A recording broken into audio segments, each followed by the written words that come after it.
você já ouviu falar em parto humanizado e na influência da lua no parto?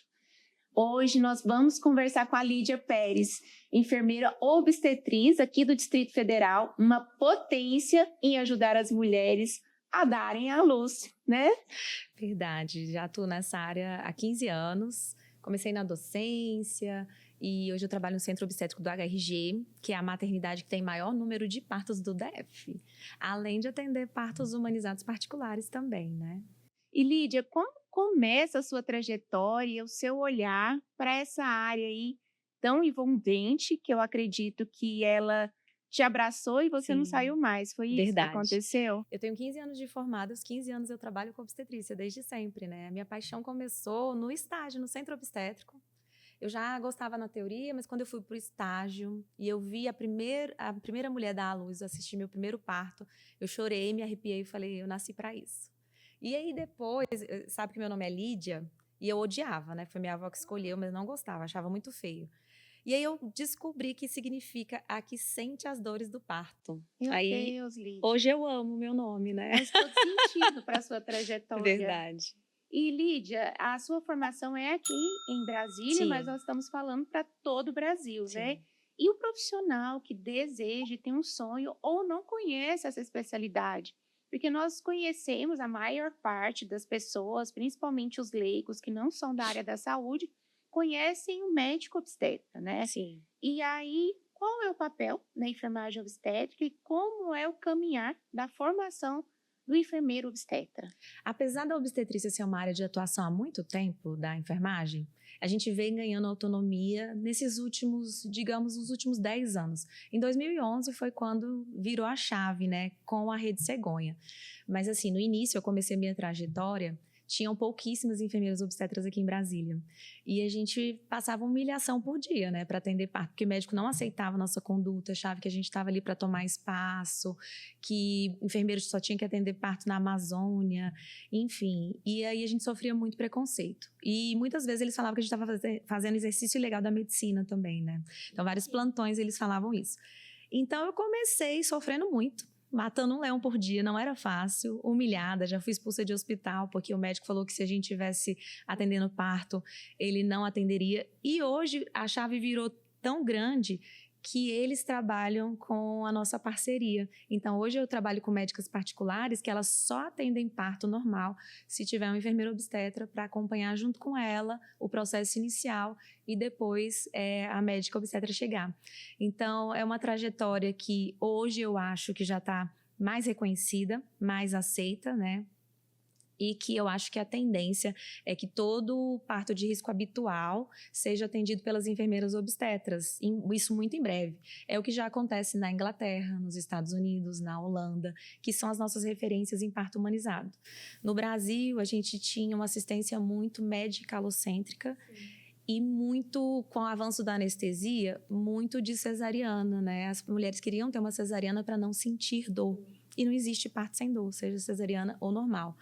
E aí essas referências mundiais é que começaram a nos mostrar que é possível ter um parto humanizado. A Gisele Bündchen veio para quebrar essa chave, né, desfazer esses tabus e dizer que parto normal não é coisa de pobre, porque se a top do mundo fez parto normal, as mulheres também queriam fazer. E aí foi uma virada de chave, aí as pessoas começaram a pensar mais no parto humanizado, no parto na banheira, a dar valor na atuação da enfermeira obstetra. E de fato, eu falo que o parto, ele é maldito, ele é mal falado, mas ele é mal falado não pelo parto em si, mas pelas violências obstétricas que a mulher sofre, né?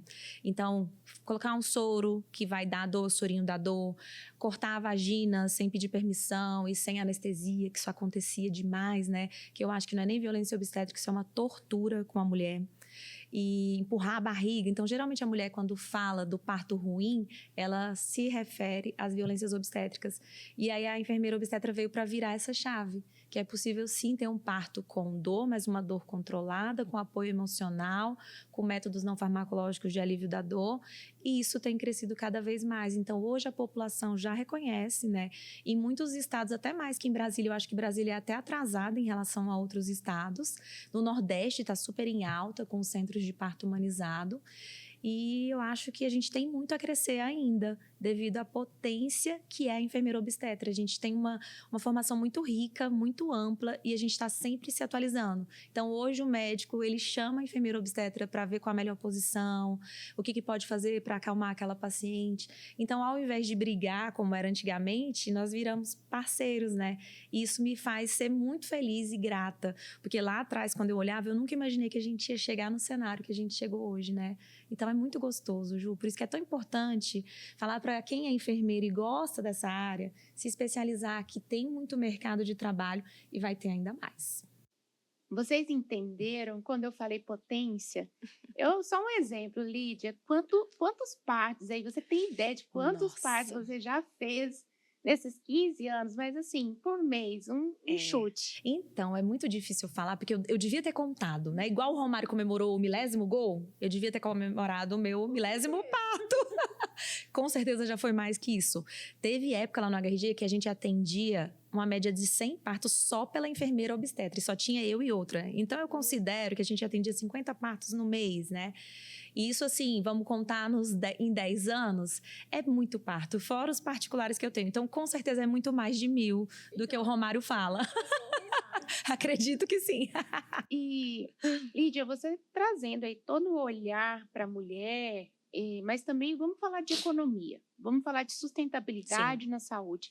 O quanto isso diminui gastos para o sistema de saúde. Então, eu diminuo tanto o risco de morte materno-infantil em algumas situações, tempo de sala cirúrgica, porque eu diminuo o desperdício, a mulher está na sala de parto, parindo, enquanto isso diminui os gastos, é certo isso? Muito. O parto normal você gasta o quê? Compressa, gaze, um fio, se precisar, que às vezes nem precisa, que nem teve laceração, enquanto uma cirurgia você tem todo um gasto. Mas eu não vou falar só de gasto, além do gasto que é infinitamente menor, além do enfermeiro obstetra, que é um profissional infinitamente mais barato que um médico obstetra, né? E a gente pode atender todo o parto de risco habitual sozinho, é o que acontece nos centros de parto humanizado, a gente ainda tem menos complicações para essa mulher. Uma cesárea, as pessoas falam da cesárea como uma cirurgia tranquila, mas não é tão tranquila assim, Ju. Só quem passou sabe, não é tão tranquilo. E se a gente parar para analisar, são mais de 7 camadas que são cortadas. Aí eu costumo brincar assim, imagina que eu tô com uma dor de barriga, e aí eu vou no médico e falo assim, doutor, abre minha barriga para ver o que tem aqui dentro. Nenhum médico vai fazer isso, né? A mesma coisa é uma cesariana programada. Se tem uma via de parto vaginal, normal, natural, por que você vai abrir sua barriga desnecessariamente? Não estou dizendo que a cesariana não deve ser feita, mas estou dizendo que ela deve ser feita com critérios. Eu abro minha barriga quando eu tenho que fazer uma cirurgia, quando eu tenho uma indicação, né? Quando eu estou doente. Então, é diferente. E eu brinco que também uma mulher em trabalho de parto, ela não está doente. Ela precisa ser cuidada e não curada. Ela está sensível, ela está com dor. Então, ela precisa mais do enfermeiro do que do médico nesse momento. A partir do momento que ela tem uma complicação, precisa fazer uma cirurgia ou teve uma complicação nesse parto, aí ela precisa ser curada. Aí o médico é acionado. E como mulher, como mãe, é muito claro isso que você tá falando, porque em muitas situações a mulher precisa de cuidado, de assistência, de um olhar o tempo todo, de um acompanhamento, né? Porque nós temos muito medo, né, Lídia? Você é mãe de quantos? 3. Então ela pode falar com propriedade, é mãe de 3. A teoria e a prática. A teoria e a prática. E o medo, né? Principalmente no primeiro filho. Sim. E às vezes no segundo é até pior, Ju, porque ela vai lembrar das violências que ela sofreu no parto anterior, as experiências traumáticas. Se ela teve um parto tranquilo, a experiência vai ser boa. Se ela teve um parto traumático, ela vai dar mais trabalho ainda. Eu vejo isso muito no HRG com as pacientes, né? Às vezes ela tem um filho anterior, ela sofre muito mais, porque ela lembra das violências que ela sofreu. Então, realmente, assim, a gente fica carente. Só de estar grávida, a gente já fica mais carente, a gente fica chorosa, né? Às vezes olhou pra você torto, você já tá com vontade de chorar. Aí imagina você tá no auge da sua sensibilidade, para ser maltratada, como era, né, antigamente nos centros obstétricos, e ainda é, infelizmente, né? De não foi bom para parir, para fazer, agora é bom para parir, como se a gente precisasse ser punida porque teve uma suposta relação sexual prazerosa, que nem sempre é, tem muitas mulheres que não sabem ter prazer na relação sexual. Então é muito sério, porque uma mulher que sofre violência obstétrica, que passa por esses maus tratos, muitas vezes ela se comporta como uma vítima de violência sexual. Então, ela não quer mais ter relação sexual, às vezes ela se afasta do marido, ela não se conecta à mulher, né, depois que ela teve esse bebê, por conta dos traumas do parto, né? Então, é muito sério. É complexo, né, e profundo. Muito. E falando da formação, durante a sua formação acadêmica, né, você fez a sua graduação em Sim. enfermagem. E como é essa especialização em enfermagem obstétrica? Eu, no caso, eu fiz especialização mesmo, né? Que são 2 anos, onde a gente vê teoria e prática. No mínimo, tem que atender 20 partos. Se você não conseguir atender os 20 partos, você não consegue registrar sua especialização no Corém. Então, muita gente passa por isso. Às vezes faz uma especialização online, não dá, gente. Então, cuidado onde vocês vão fazer a especialização de vocês. E existe a residência, que eu acho que é o melhor, né? Eu sou preceptora da residência, enfermagem obstétrica no HRG. Desde que eu entrei na secretaria, deve ter uns 8 anos, 9 anos, mais ou menos. E lá a gente tem uma formação bem completa, porque são 60 horas, né? Onde 40 dessas horas semanais são de prática. Então, ao invés de fazer 20 partos, as meninas saem de lá com 200, 300 partos. E aí a gente treina sobre tudo isso. É uma especialização um pouco longa, se a gente comparar com outras, que tem um custo mais caro quando é particular, que você paga a especialização, mas porque você está formando um profissional que tem um olhar totalmente diferente. Quem trabalha em centro obstétrico geralmente não consegue trabalhar em outros setores, e quem trabalha em outros setores não consegue trabalhar em centro obstétrico. Então é um universo paralelo, né, que eu falo, porque tudo é muito diferente na saúde da mulher. Então é uma formação que custa mais caro, que tem um tempo mais longo, mas eu acho que a gente tem uma autonomia muito grande e que tem crescido cada vez mais. Mas com a autonomia vem a responsabilidade, né? Que é muito mais responsabilidade. Você está responsável por 2 vidas o tempo inteiro. A mãe e o bebê. Risco de processo, de complicação. Mas, enfim, se você é um profissional treinado, qualificado, e você cuida de cada detalhe. Eu tenho mais de 15 anos que eu atendo parto. Eu nunca tive nenhum óbito na minha mão, materno ou fetal. Graças a Deus, né? Então, você trouxe aí da formação, né, a importância de uma formação adequada, sim, uma formação que vai viabilizar a prática, sim. como é o caso da residência, onde você está aí supervisionando e Uhum. dando esse suporte às residentes, né? E hoje os conselhos, o que os conselhos, o Conselho Regional de Enfermagem Federal, COFEN, nos possibilita na sua atuação como enfermeira obstétrica? Então, o conselho ele tem trabalhado muito nessa área de obstetrícia atualmente, porque eu acho que é uma área que está bem em evidência, em alta. E aí o COFEN, atualmente, ele respaldou a autonomia do enfermeiro no parto domiciliar. Então, saiu recentemente, né, uma portaria falando de como deve ser essa assistência ao parto domiciliar, que apesar da gente já fazer isso há muitos anos, só saiu agora. E ele respalda também os critérios para ser enfermeiro obstetra, que é o que eu tinha comentado anteriormente. Então, se você faz uma pós-graduação, você atendeu 10 partos, você não é enfermeiro obstetra, você tem que ter no mínimo 20 partos. Então, o conselho, para você ter o seu registro, você tem uma carteirinha de especialista, enfermeiro obstetra, não paga nada mais por isso, tá? O mesmo valor que você paga da anuidade de enfermeiro generalista, mas que te respalda para atuar como enfermeiro obstetra, que é o que as maternidades têm cobrado hoje. Tem várias maternidades que contratam especificamente enfermeiros obstetras, principalmente se atende parto, seja particular ou pública. Existe hoje na Secretaria de Saúde a especialidade enfermeira obstetra, tem concurso específico, só tem 2 no DF, que é a saúde da família e enfermeira obstetra. Então, para você se inscrever num concurso dessa área, você precisa ter esse registro no Corém.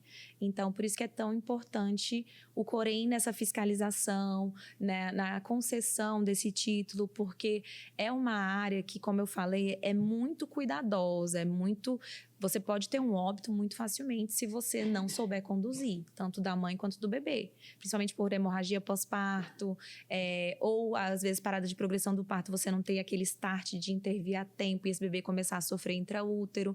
Então, tudo isso coloca em risco se você não é um profissional qualificado. Então, por isso que o conselho ele tem que estar sempre fiscalizando esse tipo de atuação, né? Assim como todas as especialidades, Sim, a expertise traz aí um diferencial para todos os profissionais, né, isso. Lídia? E esse contato com profissionais assim como você, que tem essa vivência, esse olhar, já tem essa trajetória, e aí ensinando, direcionando, conduzindo, com certeza é um diferencial na formação dessas profissionais que estão ali dentro. Fala de novo o hospital onde você atua. Hospital Regional do Gama. Hospital Regional do Gama, em Brasília. E aí, Lídia, vamos falar agora. Eu queria que você explicasse um pouquinho para a gente sobre as situações relacionadas à Lua. Existe alguma influência da Lua no parto natural? É isso? É mito ou verdade? Então, Você viu? gente, eu achava que era fake news. Minha avó falava isso sempre, né? Ah, você vai parir porque a lua vai virar. E eu achava que era uma bobagem sem fim. Aí eu falei, vou fazer o teste. Quando eu entrei no centro obstétrico a primeira vez, eu fui analisar, né? Gente, a minha vida vira um inferno quando tem lua cheia. E quer saber, Ju, a força da virada da lua é pior ainda, né? Então, essa semana, inclusive, nós estamos virando a lua cheia. Eu desmarquei com a Ju, não foi, Ju? Porque teve um parto particular. Então, a parteira não tem paz. Quando vocês verem uma lua bem linda, saibam que eu não tô dormindo, tem muito bebê nascendo, muito parto. Influencia demais. O que eu percebo? Os antigos falavam que tinha influência nas marés, na água. E tem. E sabe o que acontece muito? Bolsa rota. A bolsa rompe. Então, eu acredito que influencia o líquido amniótico. A bolsa rompe entre trabalho de parto. Então, é tudo que a sabedoria popular diz. Mas nem tudo que é mito é verdade. Tem muita coisa na obstetrícia que é mito que não é verdade. Boa, pode lavar o cabelo, Lídia. Nós estamos falando para profissionais de saúde, mas às vezes tem uma profissional da saúde Que segue a não é, risca. não é especialista É. nessa área e fica com medo, né? Pode ou não posso? Posso lavar o cabelo? Posso comer carne de porco? Posso? Existem tantos mitos que Muitos. envolvem a obstetrícia, né? Esse momento Muito. de gerar e parir. E aí, como que você lida com as suas pacientes e com as colegas É que estão muito em difícil. formação para tirar todos esses mitos aí? Pode lavar o cabelo sim, né? Não tem problema nenhum. Não vai ficar doida. Minha avó falava isso também. Não pode lavar o cabelo, não vai ficar doida. Tem que comer canja. Só canja de galinha, coisa de milho. Realmente o milho dá mais leite. Mas eu acho que é porque dá sede, você bebe muita água. O segredo para amamentar é a água, né? Lavar o cabelo não tem problema. Só que o que a gente orienta? Logo após o parto, não levanta, né? Espera pelo menos 2 horas e come primeiro, porque você perde muito sangue. Então, às vezes, levanta e desmaia. Mas pode lavar o cabelo, até porque a mulher fica cheia de sangue, suada, fazendo força, descabelada, né? O que ela quer? Um banho e lavar o cabelo. Não tem problema nenhum, pode. Mas, gente, é muito mito, muito mito. Outra coisa também que complica muito na amamentação, chá de picão. Aí, às vezes, as nossas avós falam, esse menino tá amarelinho, tá com tiriça, né? Tiriça, né? Nem icterícia. Tá com tiriça, vai dar um chá de picão pra esse menino. Aí, pra não criar um conflito maior, porque o chá, o bebê, a mãe beber o chá, ou dar o chá pro bebê, né, acaba diminuindo a frequência das mamadas, principalmente dar o chá pro bebê. Porque a icterícia, ela é eliminada mais pelas fezes. Então, quanto mais o bebê mama, mais ele faz cocô, porque o leite é laxativo. Então, se ela der o chá pro bebê, vai diminuir a frequência das mamadas, não vai fazer bem. Aí eu falo assim, olha, dá pro bebê não é bom, mas o banho é maravilhoso. Não tem nenhuma comprovação científica. Mas para fortalecer ela no banho, ela não dá o chá pro bebê, aí eu falo que o banho é bom. Não vai fazer nenhum mal. Nós temos aí, você trouxe alguns momentos sobre algumas equipes que fazem questão e que agora entendem o olhar e a importância da enfermeira obstetra durante o trabalho de parto. Sim. Você tem alguma equipe, ou trabalha com alguma equipe que fala assim, Lídia, eu não conduzo esse parto sem a tua presença ou a presença de um Sim. enfermeiro especialista? Ixi, agora em Brasília, essa moda pegou muito na pandemia, Ju. Na pandemia, as mulheres começaram a não querer fazer cesariana para não ficar muito tempo internada e também a não querer ir muito precoce para o hospital. Aí, a enfermeira obstetra começou a ser muito útil, porque elas queriam ficar mais tempo em casa. Foi aí que eu comecei a atender atendimento pré-hospitalar, que hoje eu ganho muito dinheiro com isso, gente, paga muito bem. Às vezes o que o enfermeiro recebe o mês inteiro eu cobro em um atendimento APH, em um parto. Então é uma área extremamente lucrativa. E realmente os mesmos médicos que lá atrás não queriam que a gente atuasse, muitos falam.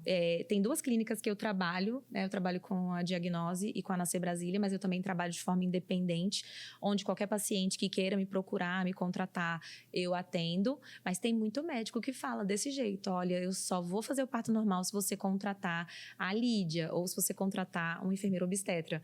Mas muitos já estão acostumados com o trabalho, ele só quer você. Isso é que é um problema, né? Que às vezes você tem outras coisas para fazer e aí naquele momento o parto não tem hora para começar, não tem hora para terminar, mas a paciente e o médico quer que seja você. Então eu tô tentando quebrar isso para ter um pouco de vida. É a fidelização, né? É a fidelização. É o mal de quem faz bem o que faz. Aí, às vezes, essa semana mesmo, uma paciente entrou em contato comigo, ela falou assim, eu sou paciente do Dr. Zé Paulo, que é um querido, né? Trabalha comigo há muitos anos, no Hospital do Gama. E aí ele falou, olha, eu só atendo parto normal se a Lídia for. Então, você fala com ela e já contrata ela. Então, tem muito isso. É muito legal. Para ele também é uma coisa muito boa. Porque imagina, ao invés dele ter que ir para o hospital com a paciente ficar partejando o tempo inteiro, que ele não sabe quanto tempo isso vai demorar, eu entrego para ele com 8 centímetros no hospital. Aí a paciente está com 8 centímetros, eu ligo para ele, vou para o hospital e continuo o acompanhamento. Só que em casa ele está seguro, ele está dormindo tranquilo, porque ele sabe que eu estou monitorando o BCF, estou fazendo toque e vou levar na hora certa, né, essa paciente para parir. Então, para eles é um conforto muito grande, né? Então, é uma parceria que os 2 lados ganham. O médico ganha porque ele otimiza o tempo dele, fazendo outras coisas, ele está atendendo o consultório enquanto eu estou lá partejando a paciente dele, ou ele está descansando, dormindo. E na hora que chega a hora do nascimento, ele é chamado, ele ganha o dele, eu ganho o meu e todo mundo fica feliz. Perfeito, e o bebê nasce bem. Nasce bem, vem mãe? acompanhada. E a mãe tranquila, porque você ficou o tempo inteiro. É o que a Ju falou, né? Ansiedade, medo, isso é muito comum na gestação. E é o que mais atrapalha, porque o parto ele acontece entre as orelhas, ele acontece aqui, ó, na cabeça. Quanto mais a mulher tiver entregue, confiar na sua enfermeira, no seu médico, mais rápido é o trabalho de parto, menos doloroso. E aí a gente dá esse apoio físico, emocional. Então, na casa dela eu fico fazendo massagem, exercício, aromaterapia, faço acupuntura. E além da questão dela ficar tranquila, relaxada, porque ela sabe que tem um profissional ali cuidando dela e do bebê. Ela não fica com medo de nascer a qualquer momento. Enfim, então ela está sendo bem assistida. Fetal, né? De sofrimento fetal. E aí você trouxe já o spoiler da minha pergunta sobre terapias não farmacológicas durante o trabalho de parto. Hoje, o que a ciência traz como contribuição e o que você tem utilizado durante o trabalho de parto para essas mulheres que você fala assim, Ju, é um diferencial e isso traz muito benefício. Quais são as terapias mais utilizadas? Então, a gente chama até de novas tecnologias para o parto. Gente, tecnologia não tem nada de tecnológico. É só massagem, a gente massagear movimentos circulares aqui nas costas, onde tem os 2 buraquinhos aqui do bumbum, é a região lombar onde mais dói. Às vezes, comprimir ali na hora da contração. A gente faz acupuntura, aromaterapia, exercício na bola e pasme. A mulher, às vezes, ela tá deitada com dor. Aí você, lá no centro obstétrico do HRG, isso acontece demais. Aí eu chego nela e falo, vamos levantar? Ela fala, você tá maluca, enfermeira? Eu tô morrendo de dor, você quer que eu levante? Você quer me matar? Uma vez que ela levanta, ela não quer deitar nunca mais. Porque o corpo, ele pede o que ele quer, só que a gente não se conecta com o nosso corpo. Vai ter um momento que seu corpo vai pedir para fazer exercício, você vai agachar, vai fazer exercício, ficar de 4 apoios e vai doer menos. E esse exercício que dói menos é o que faz o neném descer mais rápido. E vai ter um momento que a mulher vai falar, eu quero dormir, tô com muito sono, eu não dou conta mais, mas eu queria tanto fazer mais exercício para nascer. Aí eu falo, não, agora você vai dormir. O seu corpo está pedindo para dormir. Aí ela dorme, pouco tempo depois ela acorda com mais contração, faz exercício e o neném nasce. Então, tudo tem o seu tempo, né? Então, tem massagem, uso do rebozo, aromaterapia, banho de chuveiro, banho de banheira, bolsa térmica de água quente nas costas, no pé da barriga. São coisas tão simples e que fazem tanta diferença. O pente, apertar o pente na mão, pega um pente de cabelo, aí ela põe aqui na mão e aperta. O que você faz? Você confunde o cérebro e aí você concentra nessa dor, tira o foco. Chiclete de menta, mascar chiclete de menta também confunde o cérebro, diminui a dor. Além da menta, também diminui a dor também, né? Bem legal, são as coisas bem básicas. E essas questões tecnológicas, mas que são Simples. simples e tudo tem um caráter científico, tudo isso tem estudos tem estudo. associados, e não é romantizar, né, Sim. Lídia? A ciência é uma ciência e não pode ser tratada como uma coisa muito romântica, fácil. É porque existem técnicas, existe ciência. Teve estudo para isso, né? É isso. Antigamente, gente, eu comecei a trabalhar tem 15 anos. Então, quando eu colocava uma mulher na bola, o médico vinha atrás e falava assim: deita, paciente, não pode ficar assim.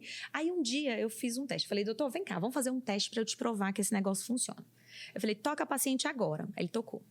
Aí eu falei, vou botar ela na bola e daqui uma hora você vem avaliar. Vamos ver se fez diferença ou não. Ela estava com 4 centímetros. Aí deixei ela na bola, fiz uns exercícios.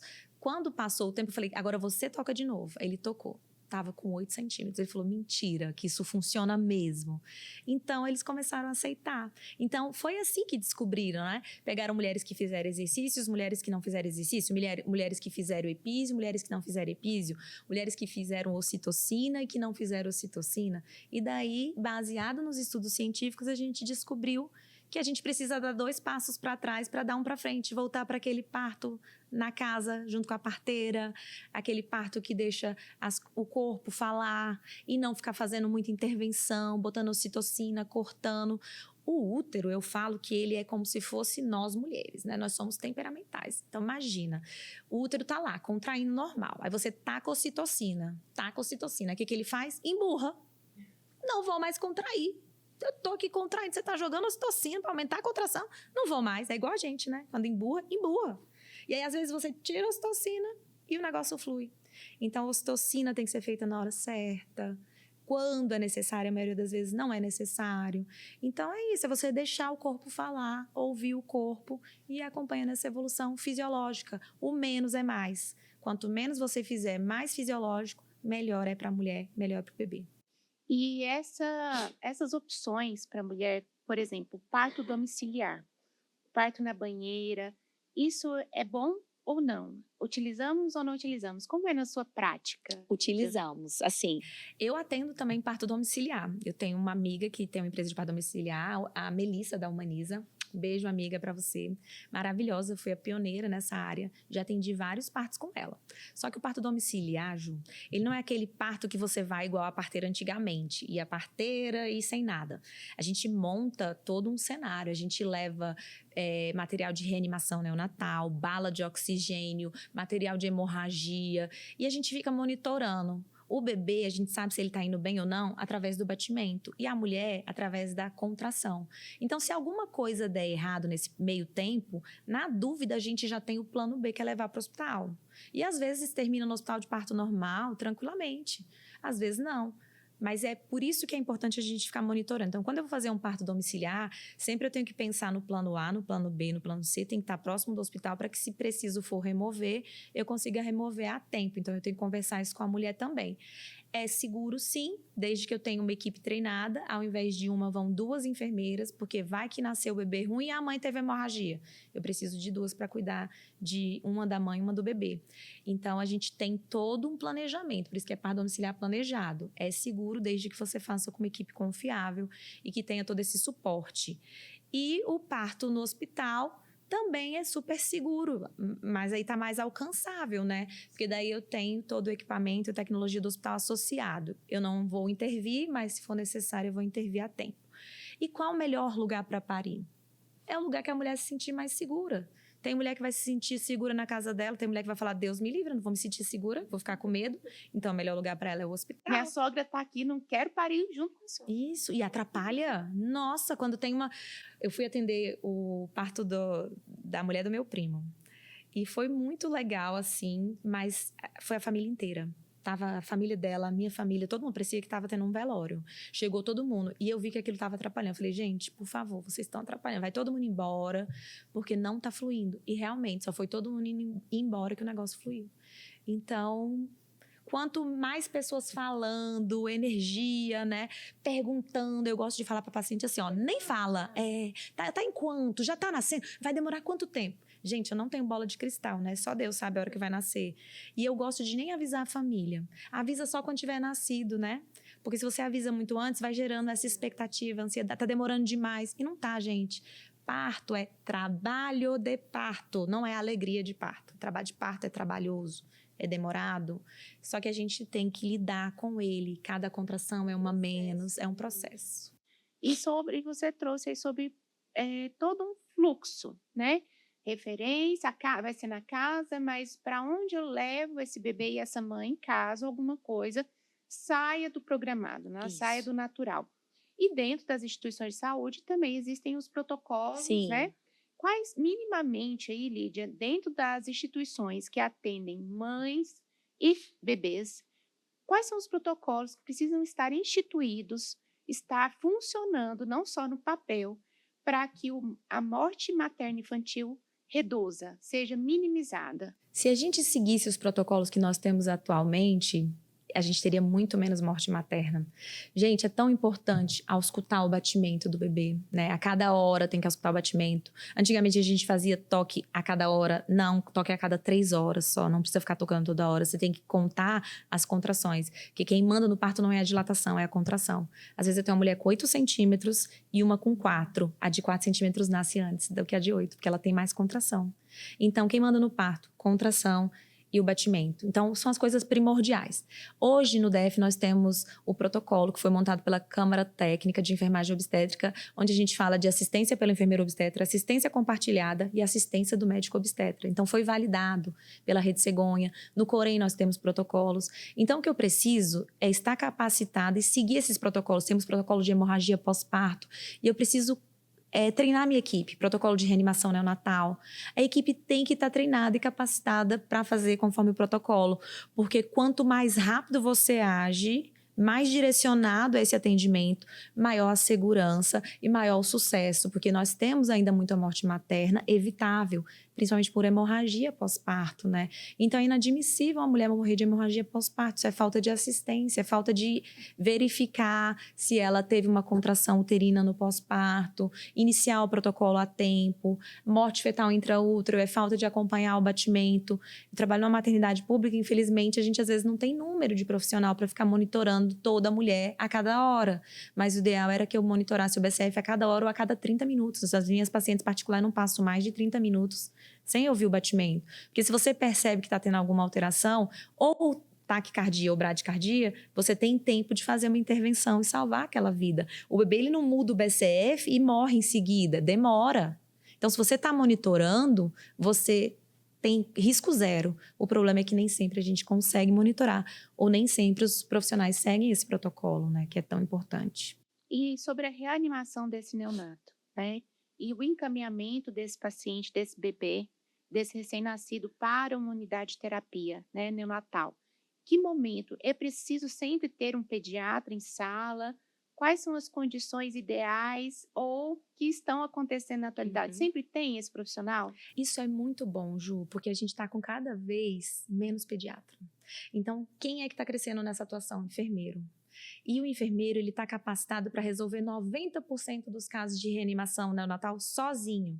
Então, 90% dos bebês não vão precisar de mais nada, não vai precisar nem do pediatra, você vai precisar do enfermeiro capacitado em reanimação neonatal. Aí a gente tem que fazer os passos iniciais da reanimação, que é o quê? A gente vai aspirar vias aéreas, oxigenar o bebê e massagem cardíaca. Só 10% deles vão precisar dos outros protocolos, que aí eu preciso do pediatra para fazer a parte de drogas vasoativas e entubar esse bebê. Então, a minoria vai precisar do pediatra, mas eu preciso ter ele alcançável. Então, o que tem se feito hoje em dia? Na secretaria, a gente está até em processo de transição para isso. No Hospital da Ceilândia, a gente já tem esse modelo. O parto de risco habitual, quem pega os bebês são as enfermeiras obstetras. E aí, depois que precisou de alguma coisa, o médico da UTI neonatal que está ali alcançável ao lado, comecei os passos iniciais da reanimação, eu já chamo o pediatra. Porque daí, se precisar evoluir, ele está alcançável. E bebês com algum tipo de alteração desde a gestação, ele vai ter um olhar diferente no parto. Aí ele já precisa do pediatra na sala. E quer ver outra coisa? A gente fala muito que o parto normal é perigoso, né? Eu sempre ouço médico falar isso. Parto normal é perigoso, cesariana é que é seguro. Pelo contrário. Nós, enfermeiras, pegamos os bebês de parto normal. Lá no centro cirúrgico nós não podemos pegar, porque aumenta o risco desse bebê nascer parado e precisar ser entubado. Então, esse bebê precisa obrigatoriamente do pediatra em sala, assim como o bebê que tem uma má formação cardíaca, que teve uma infecção urinária materna na gestação, porque ele tende a afundar quando nasce. Enfim, quando ele tem qualquer tipo de má formação, complicação, prematuridade, aí eu preciso ter o pediatra obrigatoriamente, porque a chance de precisar de reanimação é muito maior. Lídia, talvez, né, eu não tenha me tornado uma especialista como enfermeira obstetra, porque durante a minha atuação como acadêmica, eu pude, infelizmente, vivenciar uma violência obstétrica durante o estágio. E naquele momento eu fiquei bem chocada e a mulher ela não teve nenhum tipo de apoio.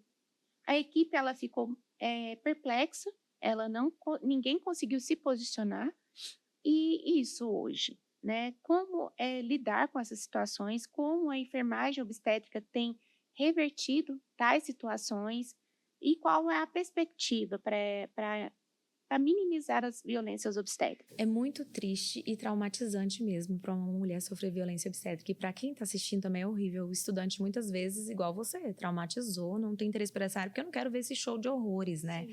Que é um show de horrores. E muitas vezes a mulher, depois de sofrer uma violência obstétrica, ela ainda pede desculpa, né? Desculpa porque eu gritei, desculpa porque eu não ajudei. E aí ela ainda agradece porque o bebê dela saiu vivo, né? E basta sair vivo. E não é assim, não basta sair vivo, não basta sobreviver. A gente não quer sobrevivência, a gente quer mulheres que tenham experiência positiva. Então é muito triste quando a gente tem violência obstétrica. Hoje tem menos, mas ainda tem muita violência obstétrica. Tem muitos profissionais antigos que ainda fazem muita violência obstétrica, de fazer manobra de Cristelé, de fazer ocitocina sem necessidade, enfim, as várias violências. O que a gente pode fazer é denunciar. A violência obstétrica é crime e não é só processo, tá? É crime, 5 anos de reclusão para quem comete violência obstétrica. Então, a pessoa pode ser presa, né, que faz violência obstétrica. Mas não existe crime se eu não comunico o crime.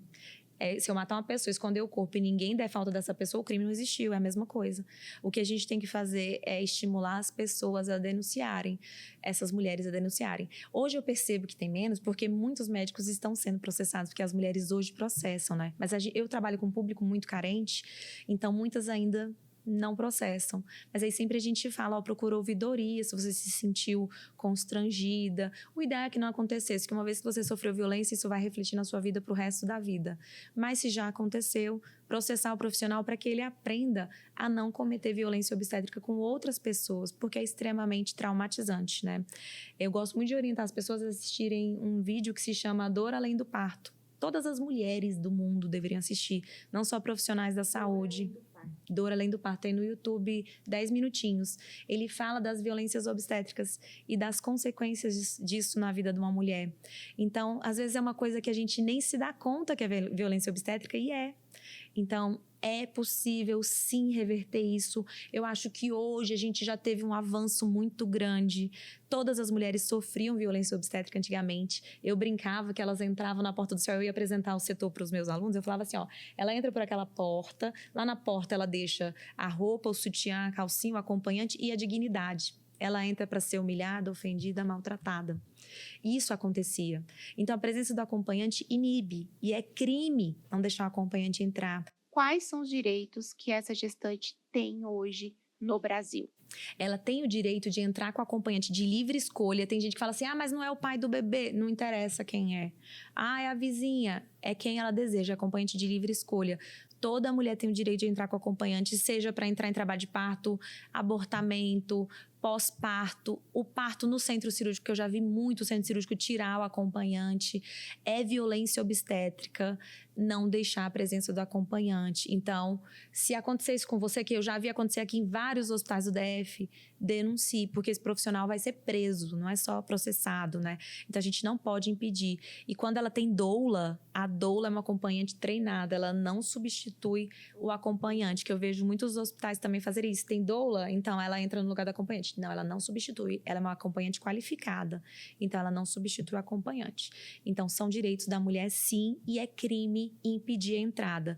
Não pode deixar ela de dieta zero, não pode fazer tricotomia, raspagem dos pelos, lavagem intestinal. Nada disso é recomendado hoje em dia mais. Há 15 anos atrás, isso não existia.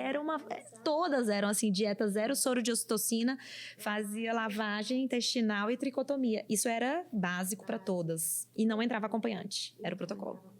Triste demais, gente. Eu achei que eu não ia viver para ver isso mudar.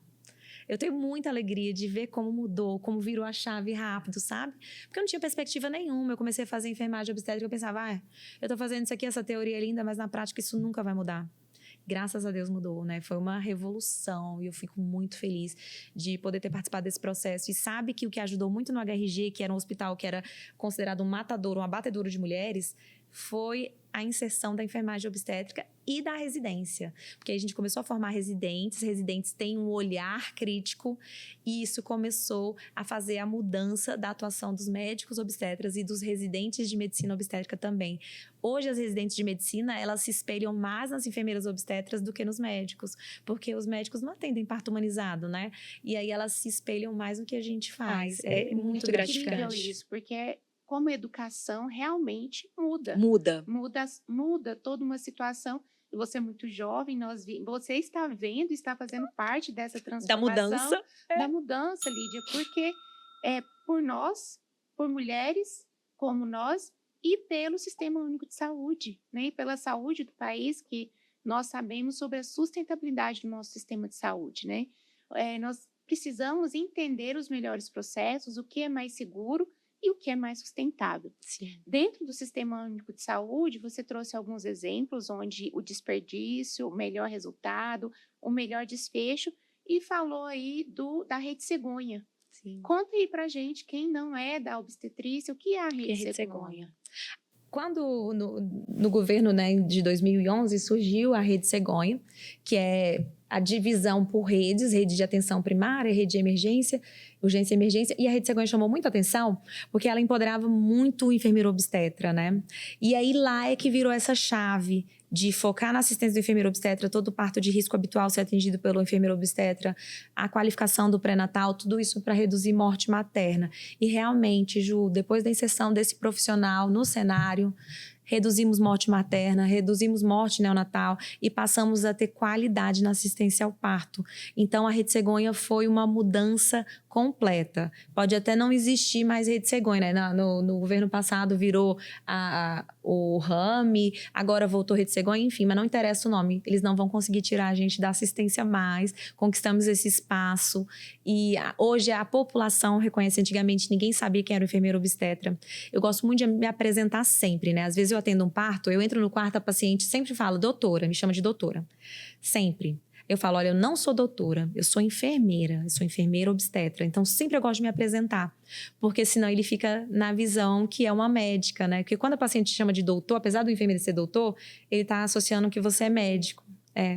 E eu sempre me apresento, eu faço questão. Eu não sou doutora, eu sou Lídia, enfermeira obstetra, eu vou atender seu parto. A gente faz o curso de gestante lá na HRG, aí sempre eu falo, nós temos assistência compartilhada aqui, médicos e enfermeiras obstetras. Ainda tem um ou outro que às vezes a gente faz todo o acompanhamento, aí ele fala assim, o médico não vai vir aqui? Aí eu falo, olha, não tem necessidade, que seu parto é de risco habitual, nós somos enfermeiras qualificadas para isso. Mas tem alguns casos que eu chamo. Quando eu chamo, o médico vai lá, eles depois falam, não chama mais não, pode vir só você mesmo. Porque é totalmente diferente, né, a atuação. Sobre epísio, né, e a atuação do enfermeiro, episiotomia e episiorrafia. E aí, qual tem sido também? Pela regulamentação do COREM, do COFEM, nós podemos fazer episiotomia e episiorrafia. Eu sou enfermeira há 15 anos. Quando eu comecei lá atrás, a gente fazia epísio em todo mundo, porque as literaturas falavam para fazer epísio, né? No livro do Rezende falava assim, que toda mulher que estava dando à luz pela primeira vez tinha que fazer epísio, e se ela tivesse uma epísio anterior, ela tinha que fazer. Aí eu fico pensando, quem sobrou? Não sobrou ninguém, né? Todo mundo tinha que fazer epísio. E eu achava mesmo que tinha que fazer, porque senão ia explodir aquilo ali, proteger o períneo, ia ter uma laceração monstruosa. Até que eu tive uma virada de chave. Eu fui fazer um curso do Ministério da Saúde lá no Rio de Janeiro, chamava Aprimorandas. Era só sobre parto humanizado. E lá o Rio de Janeiro estava 1000 anos na nossa frente. Aqui na Secretaria categoria do DF de saúde, a gente estava bem atrasado. E lá a professora falava bem assim, o que você faz com a mão no períneo? Ela falava, senta em cima da mão, não põe a mão. Antes a gente botava proteção de períneo e fazia o corte. Agora é não botar a mão. Quanto menos você mexer, melhor. Se eu faço a compressão do períneo, concorda comigo que eu vou apertar o vaso e a chance desse vaso rasgar, romper é muito maior. Então a necrose ele é muito maior. Então a proteção de períneo, na verdade, expõe esse períneo a mais laceração. E também, quando eu parei de fazer epísio, eu nunca mais tive laceração de reto. Coincidência ou não, as lacerações de reto que eu tive, que é quando rasga lá para o ânus, para que era epísio? A gente faz epísio para proteger o ânus de não lacerar. E aí o que a gente fazia? Cortava aqui, eu via que corria para cá e lacerava. Hoje que eu não faço mais epísio, nunca mais eu tive laceração de ânus. E a maioria das pacientes nem tem laceração, não preciso nem dar ponto. Confia no períneo que ele tem força. Não precisa dar ponto, não precisa cortar. A gente faz corrigir o que rasgou com a passagem do bebê. Às vezes o bebê é grande ou aquele períneo é pouco resistente e aí lacera. Mas sempre vai ser melhor do que fazer o corte. Quando eu corto 3 camadas. Eu corto mucosa, músculo e pele. A maioria das lacerações é só na mucosa. Então ali um pontinho já resolve. Ou às vezes não precisa de nada. Então por isso que a epísio ela está quase proscrita. Ainda não é violência obstétrica, mas ela está em desuso. A gente percebe que é muito melhor não fazer epísio.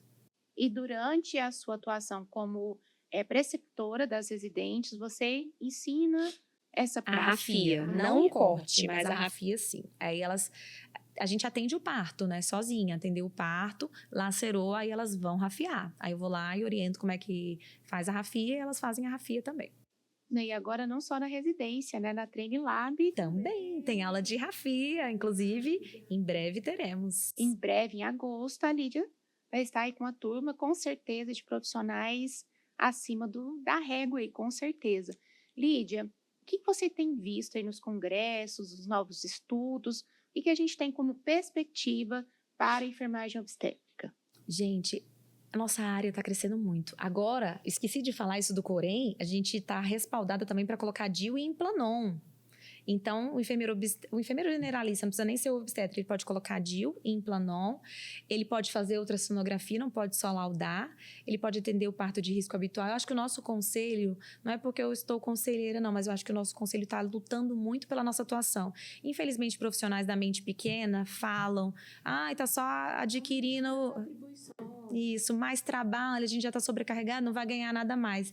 Gente, vamos crescer a mente. Quando a gente ganha um leque maior de procedimentos e mostra a nossa autonomia, é uma consequência o nosso salário aumentar, né? Então, a gente tem que ampliar a nossa mente. O problema do enfermeiro é o coitadismo. Eu me portar como coitadinho. Gente, eu nunca fui coitadinha. Então, eu sempre atuei de igual para igual. Eu sempre conversei com o médico de igual para igual. Eles sempre me respeitaram. Eles discutem conduta.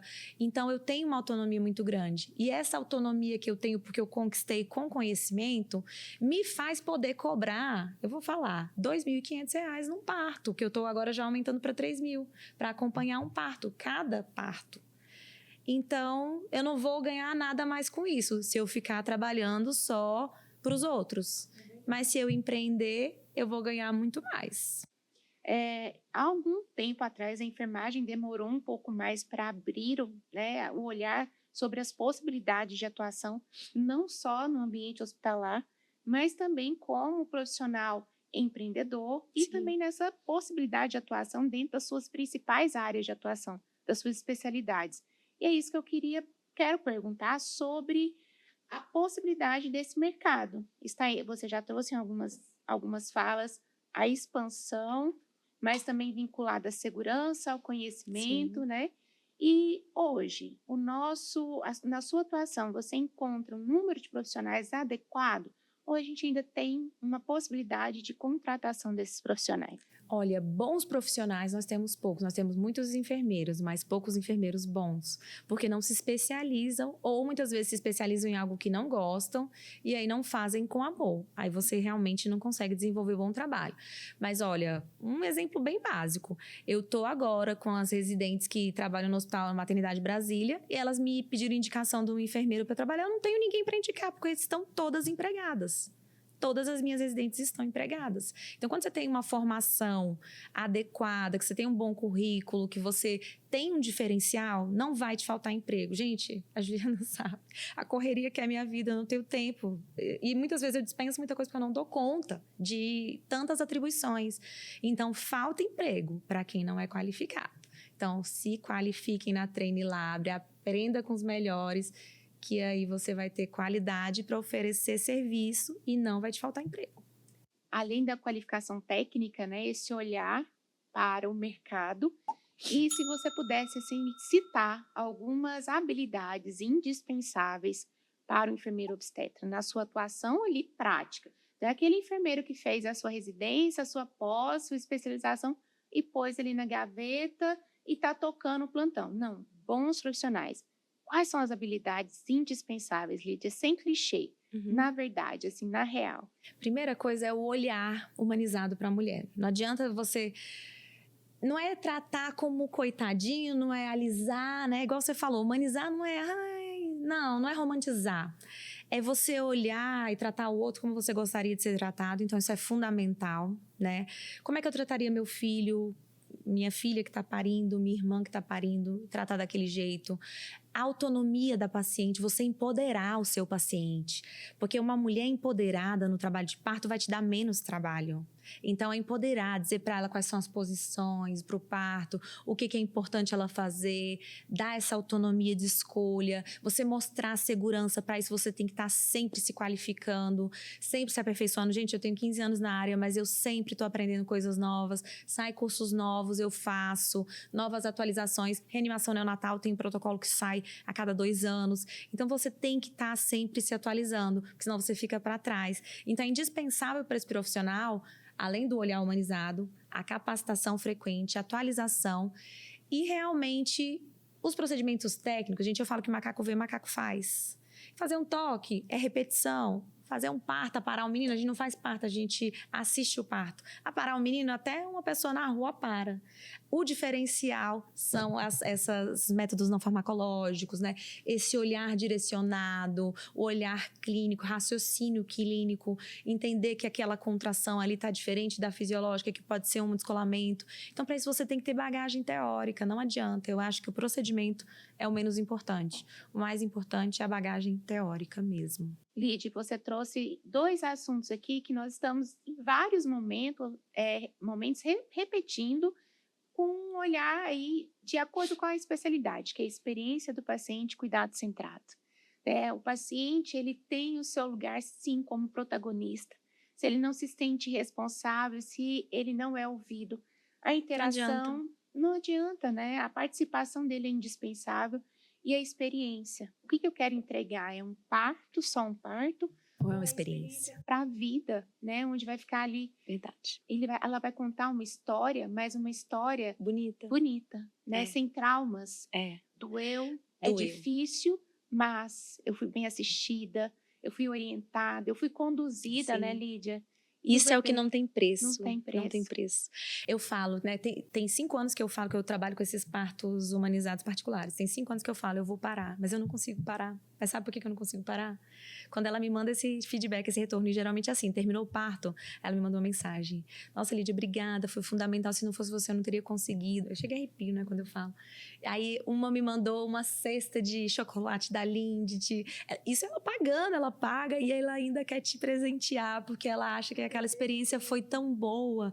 Eu falo que a gente vira comadre, né? Aí gente, Natal eu recebo tanto bebê de gorrinho, na Páscoa, tanto bebê de coelhinho. Não parem, eu amo receber meus bebês e ver como eles estão se desenvolvendo. A gente vira comadre, faz parte da vida, né? Isso não tem preço, não tem preço. É muito gostoso. Realmente, o profissional que se destaca é o profissional que olha o ser humano como único, né? Nas suas individualidades, nas suas necessidades únicas. Cada um tem suas questões socioeconômicas, questões sociais, a sua família, tudo que ela traz ali dentro da sua história. Os seus traumas, a sua bagagem. E não tem como eu traçar um roteiro e falar, faz assim no parto humanizado. Porque às vezes eu me treino para fazer a massagem, às vezes a mulher ama massagem, mas no dia do parto ela sente dor quando você toca nela. Não tem um roteiro. É você direcionar centrado no paciente, que é o que a Ju falou. O cuidado centrado no paciente, na necessidade dele naquele momento.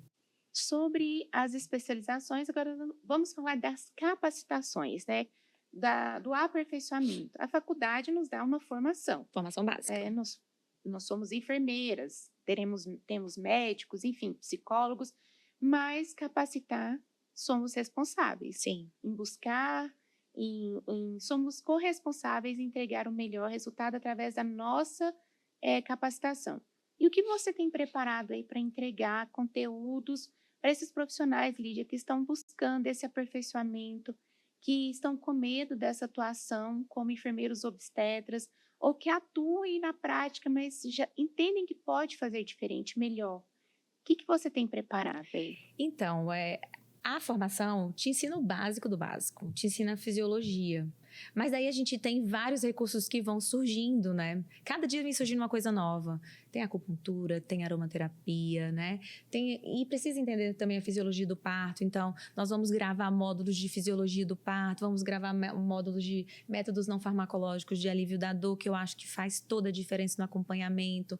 Gente, respirar no parto é uma coisa importante. Respirar, olha, respirar é um método não farmacológico de alívio da dor. Então, reanimação neonatal, enfim, a gente precisa sempre estar reciclando esses conhecimentos. E por eu já trabalhar tanto na rede privada quanto na rede pública, às vezes na rede pública eu não consigo enxergar coisas que eu só enxergo quando eu estou lá no atendimento privado das minhas pacientes particulares, né? Eu não sou contratada pelo hospital, sou contratada pela paciente e o hospital permite a minha entrada. Então, muitas vezes, essas tecnologias que eu uso com ela é que eu vou... No SUS eu não consigo repassar porque é um volume grande de pacientes, eu tenho que atender 10 sozinha de enfermeira. Mas é o que o profissional precisa aprender, seja para trabalhar no SUS ou seja para trabalhar de forma autônoma. Por que não trabalhar de forma autônoma, né? Tem várias enfermeiras recém-formadas que não quiseram trabalhar em hospital. Ganha muito mais dinheiro trabalhando com acompanhamento pré-hospitalar. Então, todas essas dicas, né, esse processo, tudo que eu levei anos batendo cabeça, eu costumo fazer esses cursos, né, que eu acabo dando um mastigado, toda uma trajetória de paulada, porrada que a gente levou até chegar e construir esse processo, né? Porque o meu interesse, eu sozinha não vou conseguir mudar o mundo, gente, não vou. Mas com a ajuda de quem se sente contaminado por esse mosquitinho da humanização, com esse mosquitinho do conhecimento, eu gostaria muito que vocês multiplicassem. Então, eu tento... Por isso que eu gosto tanto da docência, sabe? Porque eu vou estender aquilo que eu sou apaixonada para um número muito maior de pessoas, né? Então, por isso que eu nunca consigo sair da docência, é multiplicar aquele amor que eu tenho. Os meus alunos sempre falam isso. A gente sente o seu amor pela obstetrícia nos seus olhos, né? Você não consegue esconder que você ama o que faz. Então, é isso que eu quero passar, um pouco do meu amor e dizer que é possível, sim, ser enfermeiro, ser reconhecido. Várias pessoas já falaram para mim, né? Por que eu não faço medicina? Porque eu amo ser enfermeira. E eu tinha vários médicos, amigos, que falavam isso. Lídia, você é tão boa enfermeira, por que você não faz medicina? E hoje eles respeitam, eles falam assim, Lídia, você realmente nasceu para ser enfermeira, você não podia ser médica. Cada um com seu espaço, né, Lídia? Cada um... Porque as pessoas não valorizam a atuação do enfermeiro, né? E hoje eu vejo isso, eles respeitam, eles falam assim, que bom que você é enfermeira, você é uma enfermeira que faz a diferença e que você consegue multiplicar para outras pessoas esse amor. Então, é muito gratificante, por isso que eu gosto muito de estar na docência, né, de alguma maneira.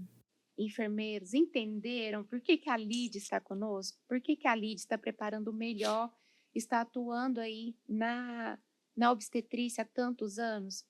Lídia, para quem quer te acompanhar, quer saber um pouco mais da sua trajetória, quer estar aí te acompanhando dia a dia, onde eles podem te encontrar? Me encontrem no Instagram, Enfermeira Lídia. Eu posto a rotina diária de uma enfermeira obstetra, mãe, conselheira, na real, sem filtros, tudo, né? Eu costumo responder os meus directs, tá, gente? Mandem perguntas, eu gosto muito de interagir com vocês, porque eu gosto de compartilhar realmente o meu amor, né? Eu acho que a gente multiplica esse amor quando tem outras pessoas que gostam também. E agora eu tô na Train Lab com vocês, a gente vai ter o canal no YouTube, né, Ju? Exatamente. E nos cursos vai ser lindo, né? No nosso site também, trainlab.com.br, a Lídia já está lá no site. E quem quiser se informar nas datas do curso local e dos cursos pela plataforma da Trainlab, fiquem atentos e ligados nas atualizações. Agradeço muito o acompanhamento de vocês e fiquem atentos aos próximos conteúdos. Com certeza, a Lídia volta. Um abraço. Obrigada, Ju. Obrigada, pessoal, pela audiência e espero vocês, hein?